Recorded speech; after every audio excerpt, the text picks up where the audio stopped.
Assalamualaikum warahmatullahi wabarakatuh. Berjumpa lagi dalam pembelajaran pendidikan agama Islam dan budi pekerti kelas 11, yaitu tentang materi beriman kepada kitab-kitab Allah. Perlu kalian ketahui sebelum melanjutkan ke materi, marilah kita berdoa terlebih dahulu. Bismillahirrahmanirrahim. Raditu billahi robba wa bil islami dina wa bi Muhammadin nabiyya wa rasula Rabbi zidni ilman warzuqni fahman. Amin amin amin ya Allah ya rabbal alamin. Sejak Nabi Adam sampai Nabi Muhammad, para rasul datang untuk menyampaikan ajaran Allah Subhanahu wa taala kepada umatnya.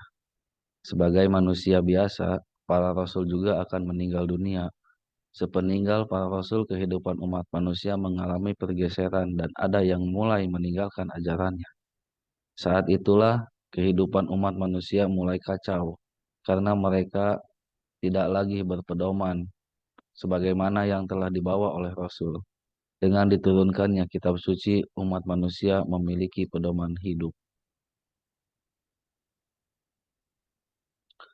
A. Pengertian iman kepada kitab Allah. Menurut bahasa, iman adalah percaya dan kitab adalah buku atau surah kiriman. Secara terminologi, meyakini bahwa Allah telah menurunkan kitab-kitabnya kepada para rasul agar kitab-kitabnya itu dijadikan sebagai pedoman hidup umat manusia, agar mereka memperoleh kebahagiaan dunia dan akhirat. Allah juga menurunkan suhuf. Suhuf adalah wahyu Allah yang disampaikan kepada para rasul, tetapi masih berupa lembaran-lembaran yang terpisah. Isi suhuf sangat simpel. Sedangkan kitab adalah wahyu Allah yang disampaikan kepada para rasul sudah berbentuk buku atau kitab. Isi kitab lebih lengkap jika dibandingkan dengan isi suhuf. Allah menurunkan suhuf kepada Nabi Idris sebanyak 30 suhuf. Kepada Nabi Sis menerima 50 suhuf. Nabi Ibrahim menerima 10 suhuf dan Nabi Musa menerima 10 suhuf. Dengan diturunkannya kitab suci, manusia memiliki pedoman hidup. Iman kepada kitab-kitab Allah ialah meyakini sepenuh hati bahwa Allah Subhanahu wa taala telah menurunkan kitab kepada nabi atau rasul yang berisi wahyu untuk disampaikan kepada seluruh umat manusia. Di dalam Al-Qur'an disebutkan bahwa ada 4 kitab Allah yang diturunkan kepada para nabinya. Kitab-kitab tersebut berisi peraturan, ketentuan, perintah, dan larangan yang dijadikan pedoman umat manusia. Kitab-kitab Allah tersebut diturunkan pada masa berlainan. Semua kitab berisi ajaran pokok yang sama, yakni ajaran mengesahkan Allah. Yang berbeda hanyalah dalam hal syariah, yang disesuaikan dengan zaman dan keadaan umat pada waktu itu.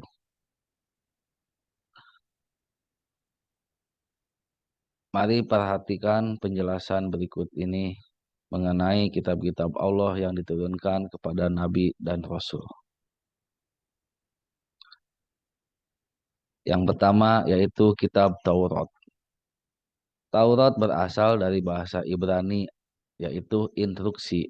Kitab Taurat adalah salah satu kitab suci yang diwahyukan Allah kepada Nabi Musa. Kitab Taurat menjadi petunjuk dan bimbingan bagi Bani Israel. Isi pokok kitab Taurat dikenal dengan 10 hukum yang diterima Nabi Musa di atas bukit Tur Sina. 10 hukum tersebut berisi asas-asas keyakinan atau akidah dan asas-asas kebaktian atau syariah. Yang kedua, kitab Zabur. Kata Zabur berasal dari Zabaro Yazburu Jabron yang berarti menulis. Makna aslinya adalah kitab yang tertulis. Zabur dalam bahasa Arab dikenal dengan sebutan Mazmur.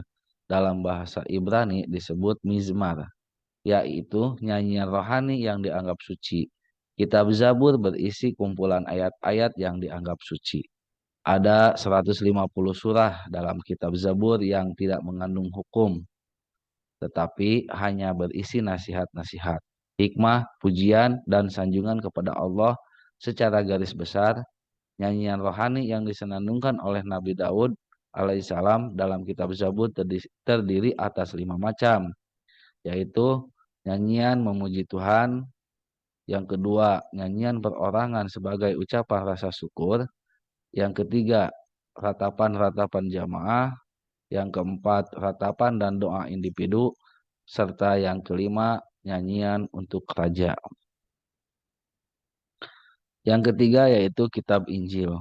Kitab Injil diwahyukan oleh Allah kepada Nabi Isa yang berisi keterangan-keterangan yang benar dan nyata, yakni perintah Allah Subhanahu wa taala agar manusia mengesahkan dan tidak menyekutukannya dengan suatu apapun.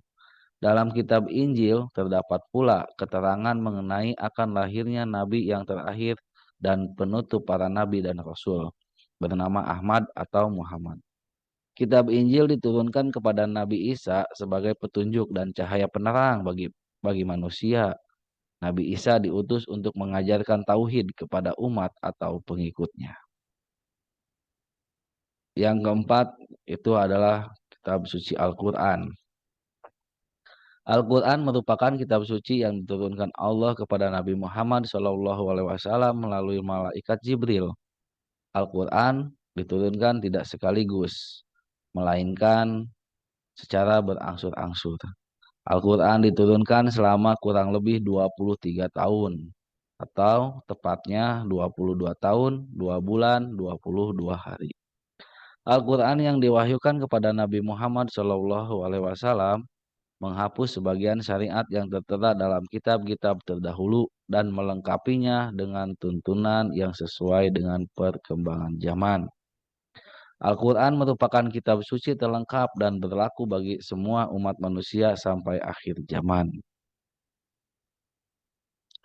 Oleh karena itu,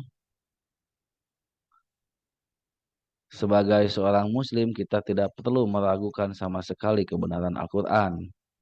Adapun isi pokok Al-Quran adalah seperti berikut. A. Akidah atau keimanan. B. Ibadah. Baik ibadah mahdoh maupun goir mahdoh. C. Akhlak seorang hamba kepada Khalik, kepada sesama manusia dan alam sekitarnya. Yang D. Muamalah, yaitu hubungan manusia dengan sesama manusia. E. Kisos, yaitu cerita Nabi dan Rasul, orang-orang soleh, dan orang-orang yang ingkar pada zaman dahulu. F. Semangat mengembangkan ilmu pengetahuan.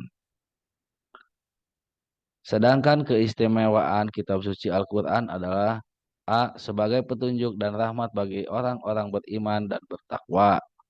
Sebagai informasi kepada setiap umat bahwa Nabi dan Rasul terdahulu mempunyai syariat atau aturan dan caranya masing-masing dalam menyembah Allah Subhanahu wa taala.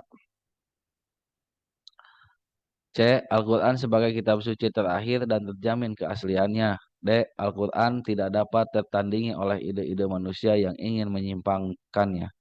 E. Membaca dan mempelajari Al-Quran merupakan ibadah.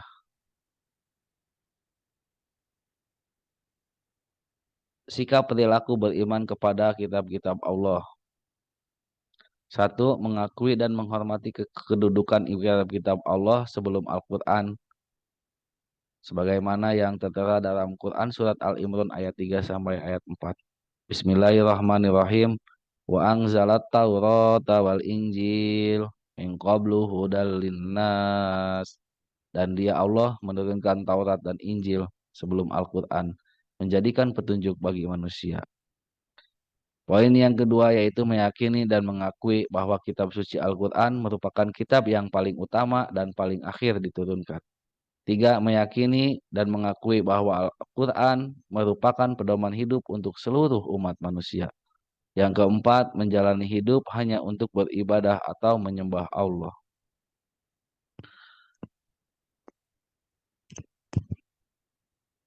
Menerapkan perilaku mulia.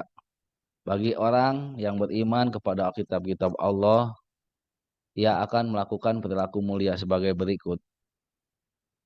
Yang pertama, meyakini bahwa kitab-kitab suci sebelum Al-Quran datang dari Allah. Yang kedua, Al-Quran sudah dijaga kemurniannya oleh Allah sampai sekarang. Menjaga kemurnian Al-Quran adalah tugas kita sebagai Muslim. Salah satu cara menjaga Al-Quran adalah dengan menghormati, memuliakan, dan menjunjung tinggi kitab suci Al-Quran. Yang ketiga, menjadikan Al-Quran sebagai petunjuk dan pedoman hidup. Dan tidak sesekali berpedoman pada selain Al-Quran. Berusaha untuk membaca Al-Quran dalam segala kesempatan di kala suka maupun duka. Kemudian belajar memahami arti dan isinya. Berusaha untuk mengamalkan isi Al-Quran di dalam kehidupan sehari-hari, baik di waktu sempit maupun di waktu luang. Fungsi beriman kepada kitab-kitab Allah, mempunyai iman yang kokoh dan tangguh. Yang kedua, berada dalam hidayah dan petunjuk Allah. Yang ketiga, taat beribadah kepada Allah dengan benar. Yang keempat, menumbuhkan sikap sabar, syukur, dan jauh dari sifat sombong. Yang kelima, bersikap optimis dalam hidup. Hikmah beriman kepada kitab-kitab Allah. Yang pertama, mendapatkan pahala dari Allah Subhanahu wa taala. Yang kedua, menjadikan Al-Qur'an sebagai pedoman hidup sehingga akan memperoleh kebahagiaan dunia dan akhirat. Yang ketiga, terdorong untuk meningkatkan kualitas diri karena Al-Qur'an mendorong manusia untuk mempelajari ilmu pengetahuan dan teknologi. Yang keempat, memperkuat keyakinan kepada kebenaran kerasulan Nabi Muhammad SAW. Mujizat Al-Quran sebagai kalam Allah. Satu, struktur bahasanya sangat indah. Sampai sekarang tidak ada yang mampu menandinginya. Dua, terdapat isyarat ilmiah yang terkandung dalam Al-Quran. Tiga, ajaran-ajaran Al-Quran sangat lengkap dan sempurna sesuai dengan situasi serta kondisi yang berlaku sepanjang zaman. Yang keempat, adanya ayat-ayat yang menjelaskan masa-masa yang akan datang, yang berada di jalur jangkauan akal manusia, dan yang akan dialami manusia, seperti kehidupan di alam barzah dan alam akhirat. Kita sebagai umat Islam wajib meyakini dan mempercayai semua kitab-kitab Allah, baik Taurat, Zabur, Injil, dan Al-Quran. Keimanan kepada kitab-kitab selain Al-Quran dilakukan dengan cara menghormati dan menghargai keyakinan mereka. Tetapi keyakinan terhadap Al-Quran bukan hanya sekedar percaya di dalam lisan dan hati saja, tetapi harus diwujudkan dalam perilaku kita sehari-hari. Keselamatan dan ketentraman hidup baik di dunia maupun di akhirat dapat kita raih apabila kita menjadikan Al-Quran sebagai pedoman dalam menjalani hidup sehari-hari. Mari kita mulai saat ini untuk menjadikan Al-Quran sebagai pedoman hidup dengan cara membaca, mempelajari, mengkaji, dan mengamalkan isi kandungan Al-Quran tersebut. Sekian yang dapat saya sampaikan. Wabillahi taufiq wal hidayah. Wassalamualaikum warahmatullahi wabarakatuh.